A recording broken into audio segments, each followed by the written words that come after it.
This video will show you how to manage your ride offers.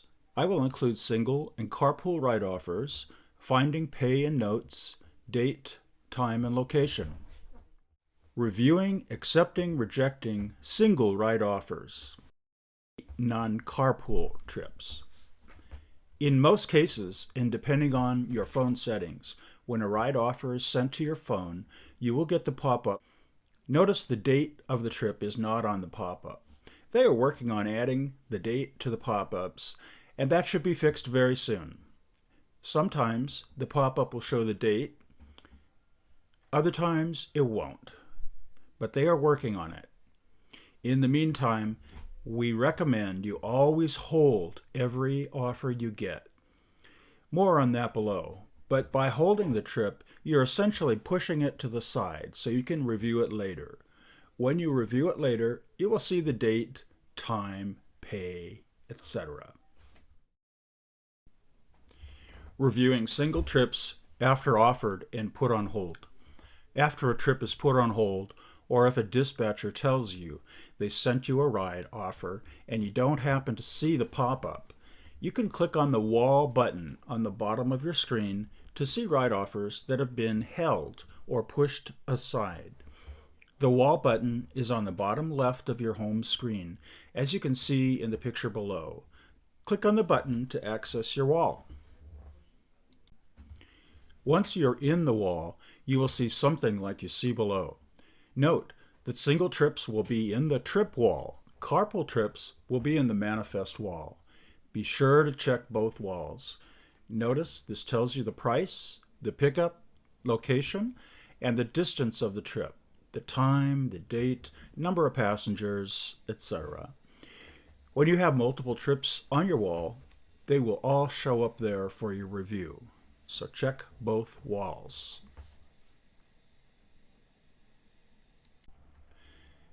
When you are ready to review the trip, go ahead and click on it, and then click Yes when asked if you want to service this trip, as you can see below.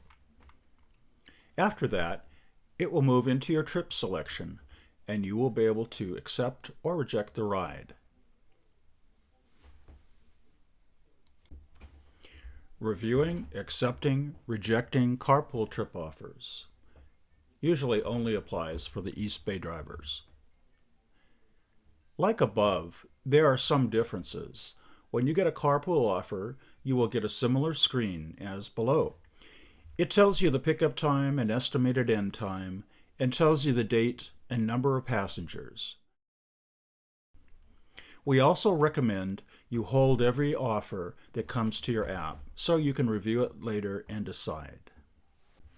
Once you hold it, or if dispatch tells you they sent you an offer and it didn't pop up for you, go to your wall and check the Manifest Wall tab. You will see the offer there. When ready to decide if you want to accept or reject, click on the trip and then press Yes to service the trip. For carpool trips right now, this will be improved soon. You must accept the trip to review more details on it. If you don't want to do the trip, you can always reject it right after reviewing. We highly recommend you accept every carpool trip first and then reject it later if you don't want it. Once in your trip list, you will see something like this.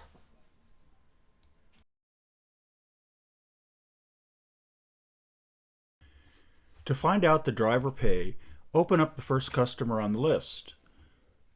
The first pickup will tell you how much you're being paid for the entire carpool. Any second or third customer will show a zero fare. Your full fare will be tied to the first customer, as you can see below. And you can see the fare on the bottom left, which shows $50. If you don't want to keep the ride, you can back out of the screen and then reject the entire carpool. Once again, your pay will be on the first customer when you look at the details. You can also review the material I've created to help you understand how to complete rides, what the icons mean, and how to no-show a ride. And that is it. Hopefully this helps you answer any questions you might have and serves as a useful guide for you. We have no doubts that after doing this for a few days, you will all get the hang of it. If you have any questions or issues, please reach out to dispatch. Thank you all so much.